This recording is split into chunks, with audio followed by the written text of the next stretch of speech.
So I don't know if you are a note taker. If you are, you can scribble down this little thought experiment that I would like to do. So just imagine for a moment you're at a crossroads in life. Something has happened or some situation has come up, the pressure has been added, and you're not sure what to do. You're not sure what should be done. You're not sure how it should look, and you need somebody to talk to. For example, maybe a business deal is about to crumble and you might start your year out of a job. Your girlfriend just broke up with you. She just wants to be friends. You got or know you're about to be sued. Your kids don't want to have anything to do with you. Your parents are fighting. You just got a diagnosis that you weren't expecting. Whatever situation it might be, whatever you might experience, and you need to figure out what's next. You go to the Lord, you go, Lord, help me, and you go to somebody or somebodies. So imagine that one person or those two people that you go, I will not move unless I talk to whomever it might be. Hopefully, you have a list that could be 2, 3, 4, 5, 6 long, and you just get to pick which ones are the best suited for that conversation. But if not that, I hope you would have at least one person, maybe outside of your spouse if you're married, that you could go, what should I do here? That first call that you make, that first conversation that you have. Now let me ask you this. What makes that person stand out? What makes them the person that you want to talk to? What makes them the person you want to ask their advice? What makes them the person that you're thinking about going, what would you do in this situation? And sometimes we need that. I know very often, it gets turned back like a mirror to go, no, well, you tell me what you think you should do, right? Because a good leader will not always just dictate the next steps. But sometimes you need that person to go, hey, what would you do? What is it about that person that makes them worthy of that question from you? What is it about their character? What is it about their countenance? What is it about their resolve? What is it about how they carry themselves that makes them the person that you would like to talk to?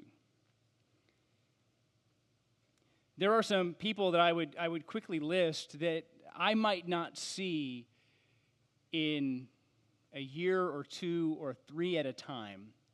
But if it comes down to decision time, I am without a doubt going to ask them. There are people that I really, aside from an occasional email or text throughout the year, I haven't spent meaningful time with in 1 or 2 or 3 years.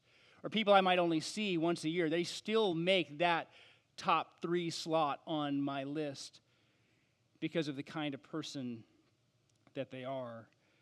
I would guess regardless, there's certain words that I would use. Maybe you would use similar words. These people are grounded. Not in you're grounded. They're grounded in the sense that they're standing on something solid. They know who they are in the Lord. They're confident about their faith. Perhaps they're a woman of prayer, and you know that they're not going to give you an answer without being prayerful about it. They're not just going to be hasty with their words, but they're going to be deliberate in the ways in which they're going to talk to you. Maybe they just have a lot of life experience. Their hair's a different, lighter shade than yours is. Maybe they've demonstrated faithfulness in some area of life that you know you would need to hear from them in. Whoever that is, I bet they're not careless. I bet that they are disciplined. I bet that they're thoughtful. I bet in a sense they're serious. And you don't always just have to be serious. It's not like you just have to be Mr. No Fun. Or Mrs. No Fun, if that's you, if you're married to him. You don't have to be that person. So it's not about, well, I only talk to people who have no fun or people who only have fun, but there's something about that person that when it's time to button up and be honest, they'll do it. And you know they're going to speak truly to you, honestly to you, and in a way that helps you. We run to grounded people when life doesn't make sense. We run to stable people. We run to people who have some kind of expertise or knowledge. And why is that? It's because when the pressure is mounting, We don't want garbage responses from people. We don't have that kind of time, and we don't have that kind of desire. We want real, honest, meaningful, help me understand what the Lord wants me to do here. We run to those types of women and men when life is not what we thought it should be. Now, I believe this for everybody in this room who follows Jesus. You might go, man, I'm not that person. I want to be that person. I long to be that person, but I'm not that person for people. Everybody in this room who is in Christ, I would say this to you right now, you can be. I could say not just you can be, but you should be. You should be that kind of person. But should doesn't mean are, right? Doesn't mean you are that kind of person, because there might just be some things in your life you don't want to give up, some perspectives you don't want to stop holding on to, some ways that you like to operate, and you honestly just like being, as wisdom literature would call it, a little foolish. You like being that. But I can say for everybody in this room who is in Christ, it is so much better to be the person other people need to go, Lord, help me. Who could I talk to? Who's in my life? To be that kind of person in someone's life. And I actually emailed somebody yesterday who's been that for me for a long time, and I have not seen her. She's in her 70s, I believe. She's widowed. I haven't seen her in a long time, and our only interactions have been through Christmas cards, emails, and maybe occasional texts. That's it. That's it. And I think the last time I saw her was about 2019. Maybe I saw her for a funeral back in 2023. It's where you start to have reunions at funerals. And so all of those things, when she wrote me about just a life crossroads we were at, she responded, and I just said, I love hearing you write. I love hearing your voice in my head. I love your perspective. I said, it's not the kind of perspective that you can buy. It's the kind of perspective that only comes with life and some crushing that life brings you. So you can't buy you can't buy that type of perspective, and you can't buy that type of wisdom, and you can't buy that type of access to people's hearts. It's something the Lord bears out. And as we are back into our Ecclesiastes series this morning, I think we get to see some of the perspective for us that can, if embraced, produce a kind of person who might be more likely to be the one called upon when the world is falling apart, when things don't connect as they ought. It's not every perspective here in chapter 7. It's not everything that we will experience, but there are some life lessons learned in Ecclesiastes 7, 1 through 14 that can really help us. And so, what must we embrace? I'm going to read the passage so we can hear it all together. And it's funny because as we read this, they're almost like Proverbs. They're kind of set up, even if you're reading it in maybe your Bible pages, and that's going to be 556 if you have one of these Harvest Pew Bibles that aren't in pews because we don't have them, but they're on the table. We're not going to call them table Bibles, though. But you might see the actual typeset changes because they think it's moved to proverbial or poetic language. And so we're going to hear some of that because it's the first time we've had this gear change, and now there's a different way we're talking. But the Proverbs aren't the Proverbs that you would usually experience in the book of Proverbs, which kind of makes sense. They have parallelism to it. There's clear contrast that they're supposed to be. These are like, hey, this is pretty cool, and wham, also. And so they're a little disorienting, a little disrupting. So we're going to read Ecclesiastes 7, 1 through 14. And then we'll march through it little bit by little bit to go, what is this perspective that we can have? Chapter 7, starting in verse 1. A good name is better than precious ointment, and the day of death than the day of birth. It is better to go into the house of mourning than to go to the house of feasting, for this is the end of all mankind, and the living will lay it to heart. Sorrow is better than laughter, for by sadness of face the heart is made glad. The heart of the wise is in the house of mourning, but the heart of fools is in the house of mirth, celebration, frivolity. It is better for a man to hear the rebuke of the wise than to hear the song of fools. For as the crackling of thorns under a pot, so is the laughter of fools. This also is vanity. Surely oppression drives the wise into madness, and a bribe corrupts the heart. Better is the end of a thing than its beginning, and the patient in spirit is better than proud in spirit. Be not quick in your spirit to become angry, for anger lodges in the bosom of fools. Say not, why were the former days better than these? For it is not from wisdom that you ask this. Wisdom is good with an inheritance, an advantage to those who see the sun. For the protection of wisdom is like the protection of money, and the advantage of knowledge is that wisdom preserves the life of him who has it. Consider the work of God, who can make straight what he has made crooked. In the day of prosperity be joyful, and in the day of adversity consider God has made the one as well as the other, so that man may not find out anything that will be after him. What a passage, right? Like assaulted with good ideas and bad ideas and things that make you kind of like, yeah, that feels good, and also get ready to die, bub. Like all of these things are there in our passage this morning, and it reminds us of these things that we must embrace. I want to give you those three things before we begin, and then we'll go through them bit by bit. The first is that we must embrace uncomfortable truths. Embrace uncomfortable truths. The second is that we must embrace wise perspectives. There's just kind of this point at the second half of chapter 7 where it's just saying, of our passage, where it's just saying certain things that are helpful to remember. So, first part being embracing uncomfortable truths. The second one being embracing wise perspectives. And then the third one would be embracing God's power. Uncomfortable truths, wise perspectives, and God's power. In those first six verses, that's what you see, the uncomfortable truths. Now, uncomfortable truths are fine. You might be fine with that. Embracing uncomfortable truths is the way we become this kind of person, but you actually see it in the first four verses. What is the uncomfortable truth that we have here? There's going to be two of them, really. The first one is death is coming. Death is coming. Now, let's look at that with that perspective in mind. An uncomfortable truth, that death is coming. You might go, that's not uncomfortable.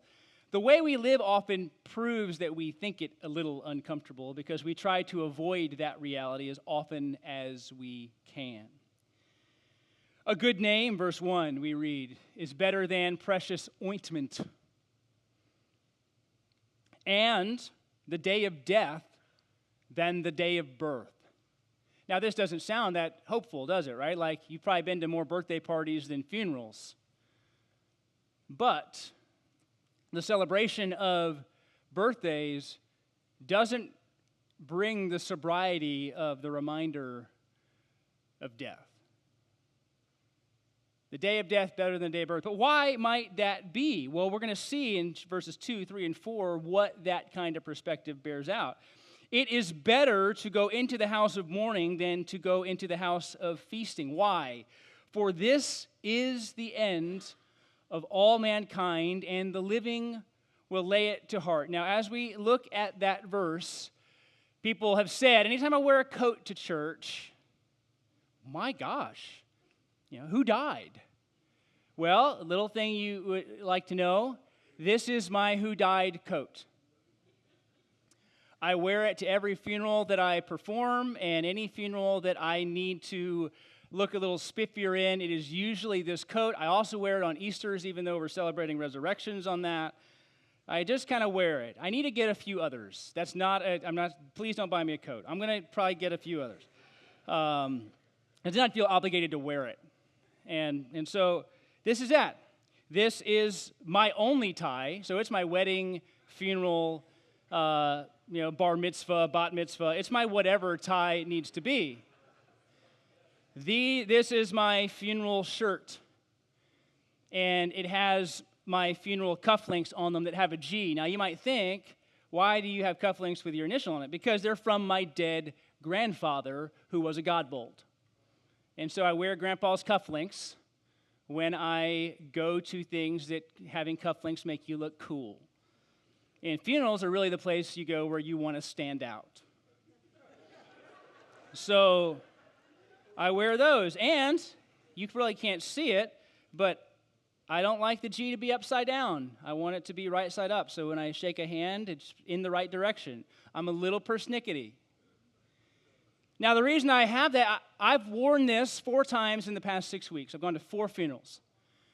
We have had, in our church family, parent, grandparent, aunt, every kind of relationship that you could find. I think if I do the math, 3 women, 1 dad, and based on their age or your relationship, it's either an aunt, a sister, a brother, a dad, a grandmother, a daughter, like just whatever that relationship is. But from about the middle of November until the Saturday after Christmas, I believe, I found myself traveling to and fro to go to funerals. Now, I didn't wear my funeral slacks today, but it's a reminder. Now, funerals are interesting things because for the most part, even though there can be moments of levity, people get a little more serious. They're faced with some realities about life that you can't really escape. And that perspective is everybody dies. Now, if you're a yeah, but, and you want to talk to me about Enoch or something like that, okay. I don't think you should bank on being like Enoch or Elijah as the people that the Lord takes up. So let's assume that the billions of people who have lived and died since then is going to be more likely our end than rapture or being taken up or anything else. But if you want to hope for the minority idea and be like the other 2 guys, go for it.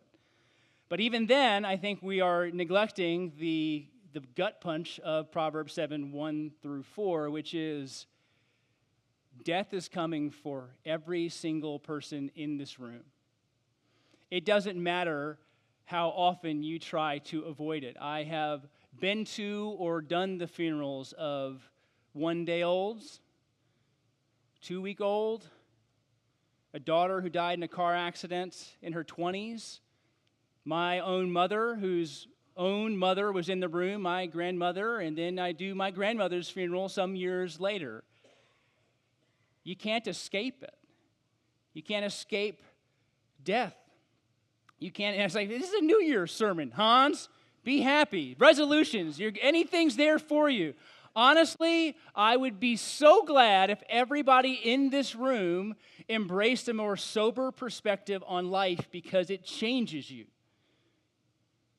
Everybody gets a little more, yeah, that is true. I do need to think about it. I do need to consider. I do need to live more like. I do need to model that. My dad was awesome. My mom was great. And also at funerals, that's when we kind of begin to lionize people a little bit. We talk about them in ways that we wouldn't talk about them to their face. You know, it was like, you're terrible. And then when they die, they're like, they were awesome. Man, they were just the best. Why? It's not because we're lying. I don't think this room is full of just all the time liars. Maybe a few of them, probably related to me, but I think it's because when something changes and somebody's died, we go, you know what? The other stuff I didn't like isn't that important. The stuff that annoyed me doesn't matter that much. The stuff that annoyed me, I can't even be annoyed by anymore. It's really about who that person was, hopefully in the Lord, and what the Lord did there in their life. So I very often try, even in my wording when I'm doing a funeral, not to just call it a celebration of life, but a celebration of God's work through the life of.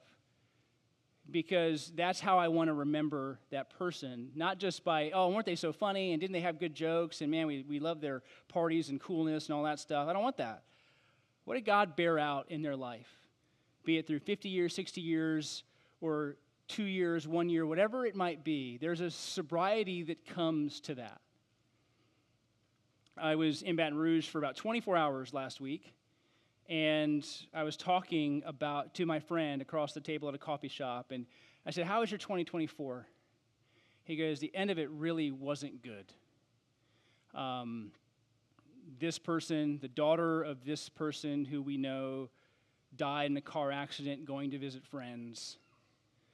We had somebody that we were in a group with that he's like, I don't think you remember him. I said, I don't remember his name.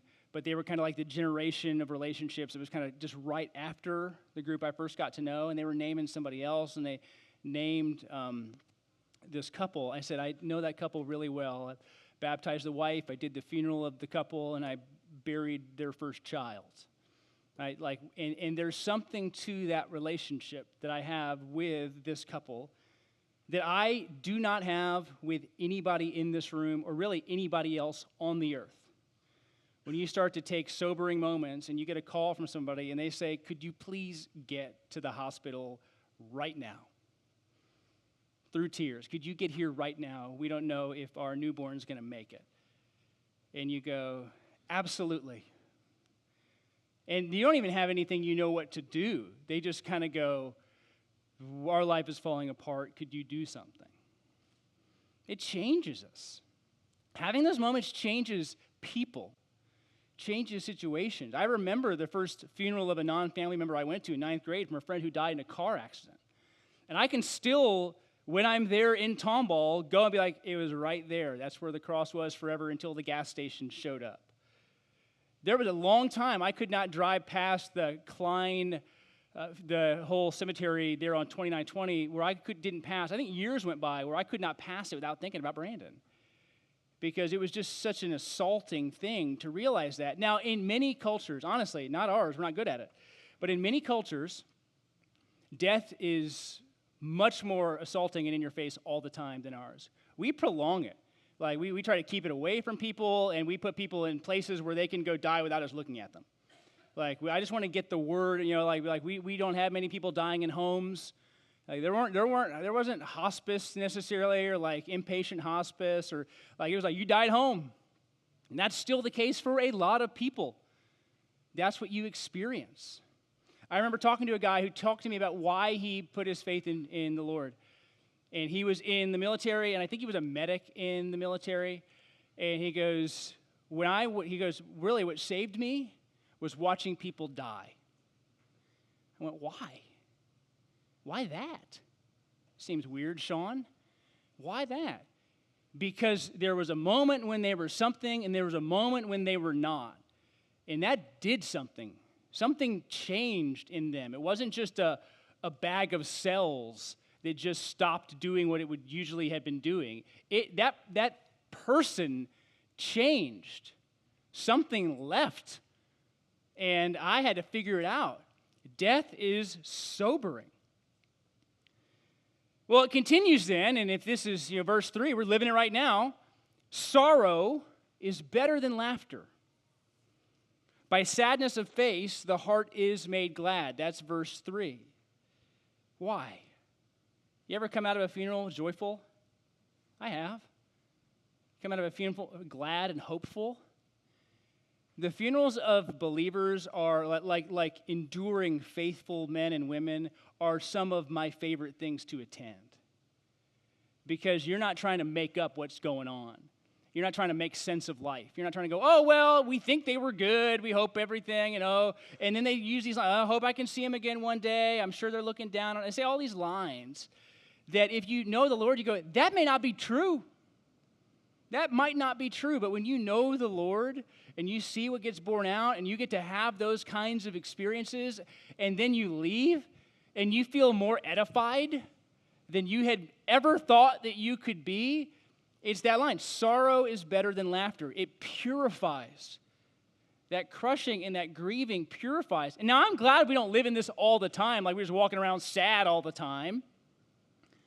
But those moments of intense grief do something constitutionally to us that prove to be better long term.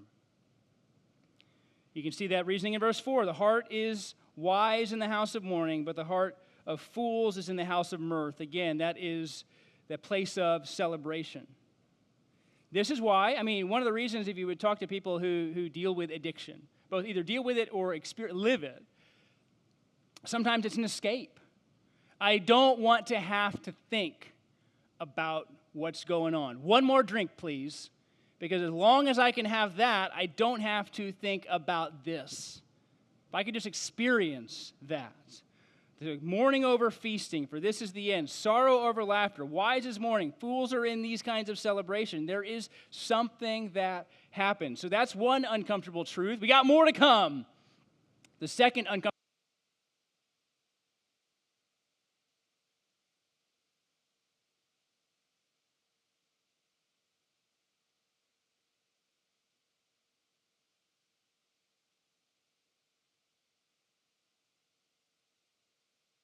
that wasn't in all the way. Fix the pack. The second uncomfortable truth is that rebukes are better than foolish celebrations.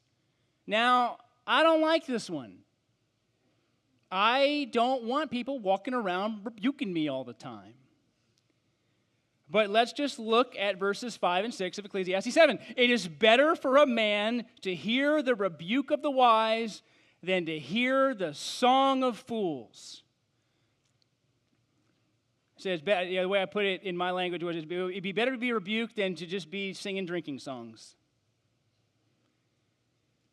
For as the crackling of thorns under a pot, so is the laughter of fools. This also is vanity. Now, very often wisdom literature is talking about foolishness as those who don't fear God, those who don't belong to God, those who don't obey God. And I see this at times in people's lives, not all the time, but I don't want, even though God is so good to give us depths of relationships, I don't want, when your life gets upended, for you to run to old high school friends who don't know Jesus. Simply because you know them better, you've known them longer. I don't want that, because you'll get some garbage advice. You will. And what we read in Ecclesiastes is, that is just the crackling of thorns under a pot. It's kindling for your dinner. That's all it is. You don't remember the crackling. You don't remember the thorns. You don't remember the kindling. You don't want that kind of nourishment when you need it most. What do you want? The rebuke of the wise. Well, that's also a good thing. I hope that everybody here, if they haven't experienced a good rebuke, gets to. You know, like, I'm taking reservations. Just come to my office after. We'll find something. You rebuke me, I rebuke you, like a slapping competition. We just get to each rebuke each other and see who falls over first. But I can put significant change of my life into moments where somebody squared me up and said, stop. You can't do that. I remember one time I was standing at I shared before, I was standing at a shop in Mexico, because you really go on mission trips for the free day, the Dia Libre. And so you get to buy the vanilla that you get to bring home, and like, oh yeah, Mexican vanilla is better, and and so you do all that stuff for the free day. And I don't know why I was sour, but I was apparently in a mood. Now, I don't know why, but I was 20 or 19, so you can figure it out. And the leader, name was Tim, too many Tims in our lives, he goes, hey man, what's going on? And I start word vomiting, and I don't word vomit, right? Like, I just kind of say what I need to say and move on. So I'm starting to kind of fill gaps. You ever done that? Like, you get caught, and you're just saying things until something sticks. And he just took off his sunglasses, and he just looks at me. And I started crying. I just started crying. No idea why, other than I had somebody look at me going, what's up? And then he took the time that while I was doing this to be sure I saw him. And he wasn't mad at me. And so I started crying. I gave him a hug. And I don't even remember what it was, but I'm sure it was my fault. And I just remember that moment to go, wow. To take the time for an older man to come alongside me and say, what are you doing? What's going on here? Now, again, if you get one of those every week, you probably aren't good at hearing advice. But when you need them, to receive them is transformative. Transformative. And yet, what does our culture want to do but to run from transformative, powerful experiences, because they're often associated with pain. pain, struggle, frustration. And so we go, I don't want to talk about that yet. I have some ways I don't like to receive rebuke. And so I have to tell people, hey, if you need to confront me on something, here's a good way to do it. Because if not, it comes at me and I'm not expecting it. And then what do? Maybe the same thing you do, which is try to defend the heck out of myself. I go, no, hold on, no. If you and then and this. I mean, yesterday, there was a pack of nerds sitting up. Like, Christmas candy. And I was, of course, because I'm dad, I'm eating all my kids' candy. When one of my kids came home from out of town, he was like, who ate all my chocolate? And I was like, I owe you a new bag of chocolate. Sorry about that. You guys shouldn't go out of town so much. Or leave your candy in the living room. So I'm eating some nerds. And then, if you have a box of nerds, you got to be really careful with how they are. So this was vertical. And I was like, you kids! So the kid whose one it was just goes, oh, yeah, I'm so sorry. This was my fault. And I was like, you're right. I'm yelling at my kids for the way I put the nerds box back because that's what I want to do. When met with, I screwed up, I want to go, well, who could I blame? And yet when people can go, hey, can I talk about that? And I'm like, and even if they go, it's not going to be pleasant. I'm like, all right. I'll buckle up. And it usually only takes, 40 seconds, 30 seconds, 15 seconds. And it's better than trying to go to a 24-hour straight party when somebody just squares you up and says, this needs to stop. It changes you. Uncomfortable truths. Death is coming. Rebuke is better than partying. Now, we might go, yeah, that's true, but a lot of our lives are lived trying to avoid growing up. Growing up, taking ownership of our lives, our walks with the Lord, being serious about our faith, serious about our relationships, and taking ownership of even our sin. But it changes us when we do that. Now, you might go, how are we going to get to the next 7 verses, Hans? Because I wanted the sad part to be the longest. That's why shorter parts come later. The second one, embrace wise perspectives over foolishness. This is just like Proverbs. And so I'm going to just have a couple of these, and we're going to see them and go, oh, okay, cool, I like that. There's not a specific application. I could preach each one of these individually. In fact, something I'm trying to do for 2025 is I'm going to read a proverb a day, because if you do that, you get through the book of Proverbs roughly 12 times, 31 chapters, so a little less than, but almost right at it, because I just need that kind of wisdom. And so we're going to see these wise perspectives. Here is one. I'm going to say kind of a statement about it and then read the proverb. Even wisdom can be overtaken with greed. So wisdom is actually not your shelter. We're going to learn more about that next week. Ecclesiastes 7:7. Surely oppression drives the wise into madness, and a bribe corrupts the heart. Surely oppression drives the wise into madness. So that just means everybody has a breaking point. Everybody. If you go, I'm not sure what mine is, praise God that the situations of your life have not shown up to a point that you have found it, and I pray it stays that way. But this is just going, everybody breaks. And even the most upright, financially smart person will at some point in time take some money or make a deal to get something that they value. That's a helpful thing to remember, right? Because if not, then you're putting your confidence in your character. You're putting your confidence in your history. You're putting your confidence in the things you've said or preached or anything else. I recently had a conversation with my kids, and something like, I'll never do it again. I said, don't say I'll never do it again. Like, that's a death trap. You will probably do it again, right? So, if you say I never do it again, all the weight of not doing it falls on you, and there's no capacity for grace now to enter in and teach you when you failed another time. So one of those is everybody breaks. Verse 8, achieving an end requires patience, and it's better than actually starting something. Better is the end of a thing than its beginning. Everybody loves a good idea. Very few people actually like to finish it.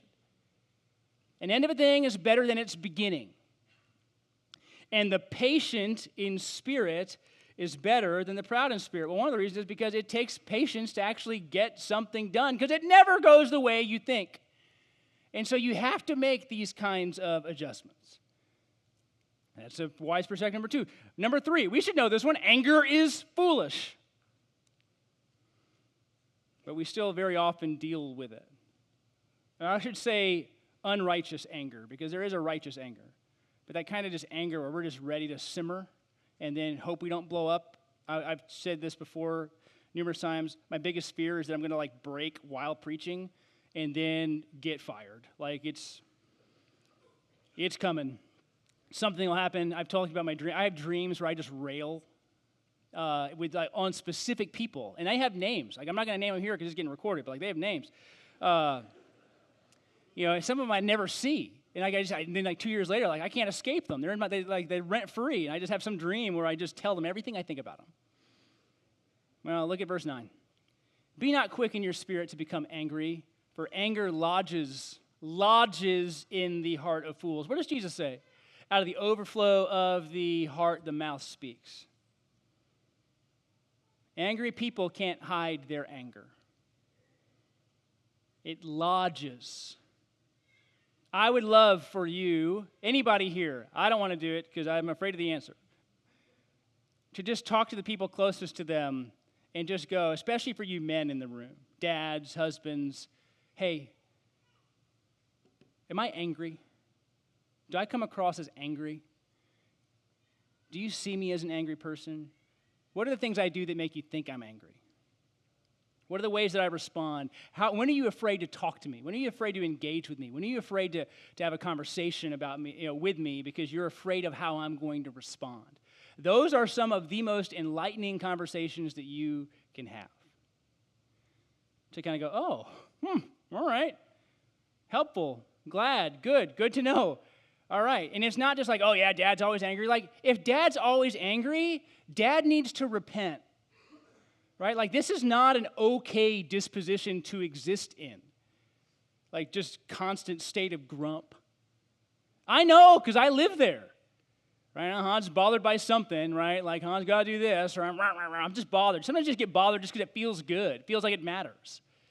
Lodges itself in the heart of fools. I am not what the Bible would even call a fool, and I can live out the B part of Ecclesiastes 7:9. Because I can allow the craziest things to overtake me, and then I'm blaming my kids for the nerds box. Because it's their fault that I'm stupid. I think it would work the other way. Look out, kids. Sorry about that. Verses 11 and 12, verse 10, here's the other thought. Nostalgia can trick us.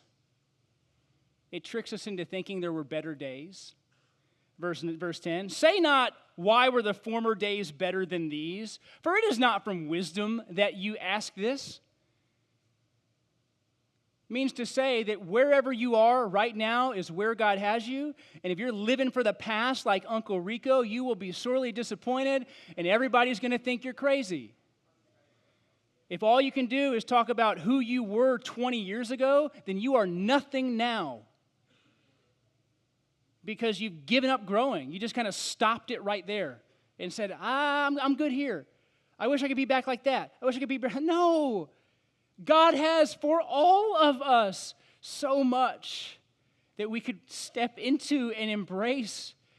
But if all we're doing is trying to go, what if, only this, I miss the days when. I hear that all the time. When we live in the past, it fools us into thinking that is somehow better, or God was more faithful, or God was more active, or God was more real, or our life was better than it is now. And so when I say you're nothing now, of course you go, oh, I'm not nothing. I'm really glad I got the championship, but I'm not nothing. I know what you mean. But when the cement sets on some previous era, it becomes next to impossible to meet with the Lord in the current one. Because you're just thinking about how it used to be. And you just get together and talk about what it used to be. And you don't go, God, okay, well, how can now I embrace what you have for me and be the man or woman that you would want for me to be? The other perspective is that, after nostalgia can trick us, is that wisdom offers some protection. Now, in verse 11, it says, wisdom is good with an inheritance and advantage to those who see the sun. Other translations, you might have other translations, they'll say wisdom is like an inheritance. How do you translate verse 10 or verse 11 can be a little confusing. Like wisdom is good with an inheritance, which means if I get money and I'm wise, I can spend it better. That's one take. But the other one is kind of wisdom can be like, having wisdom is like getting an inheritance or a windfall. I think that makes more sense. Now, I'll still read ESV because that's what we're in, but I actually think like an inheritance helps us understand what's going on. So I'm going to change that, which is still within reason of how to interpret verse 11. Wisdom is like an inheritance, an advantage to those who see the sun. For the protection of wisdom is like the protection of money. So you see the parallelism between verse 11 and verse 12. Right? Like there are things that when you have money in the bank, you are able to accomplish differently than if you don't have money in the bank. There are things that you can tackle. There are ways that you can give. There are things that you can support. And so when you have wisdom, you are filling up that bank of life knowledge, and it's going to operate in a way that offers you a kind of protection similar to the way that if you just had money in the bank, you'd be operating differently. Now, here's the cool thing. Doesn't matter what the balance of your bank account is right now, you can get rich in wisdom. Like that is for you. Christ, the wisdom of God, for you. You receive that in Christ. And so you have the ability to load up those bank accounts with wisdom. It's there for you to learn, to know, to meditate. The protection of wisdom is like the protection of money, and the advantage of knowledge is that wisdom preserves life of him who has it. Now, finally, that third embrace uncomfortable truth, embrace wise perspectives. This is really the wisest of wise perspectives, which is to embrace God's power at all times. This is the thing that sobers us, and we'll get into more next week, that helps us in the transition between the first part of the chapter 7 and the second part of chapter 7 next week, which is if you put confidence in your wisdom, if you put confidence in your activity, if you go to every funeral that's available for you, if you read every obituary, you could do all these things and they can produce something in you. However, if you start to think, look what I have, you're going to be in trouble. And so embrace God's power at all times means that regardless, you're still going to surrender your heart, your life, and your ways to the Lord. Why? Consider the work of God. Who can make straight what he has made crooked? That's verse 13. Consider the work of God. Who can make straight what he has made crooked? In the day of prosperity, be joyful. In the day of adversity, consider God has made the one as well as the other, so that man may not find out anything that will be after him. Now that is in of itself a sobering statement. The reason it's a sobering statement is because it's going, even if you do what you think would work out normally, if God has determined it's going to move in another direction, you're not changing that direction. If God has determined something, you can't change it. And so be glad in your good days, be sad in your sad days. You can be prosperous and joyful. And in adversity, you can also remember both of these realities come from God. Now, that helps us just to receive. It helps us to get out of the former days were better. I can't wait for what's next. Unless it's resurrection, we can look to that. But it helps to stabilize us because we recognize that even gathering here, Harvest, right now, this morning, is from God. Even being here right now in this place, in the rain, you got here safely, all these things that had to happen for you to get to this space in this time, in this way, those are from God. And whatever happens when you leave this place, from God. And so it humbles us and positions us to remember where we always need to be, which is that God is the powerful one, and I'm not.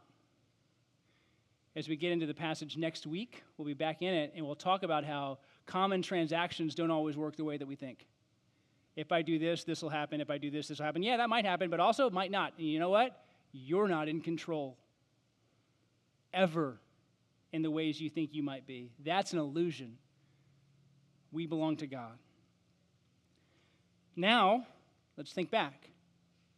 If you embrace those perspectives, what do we become?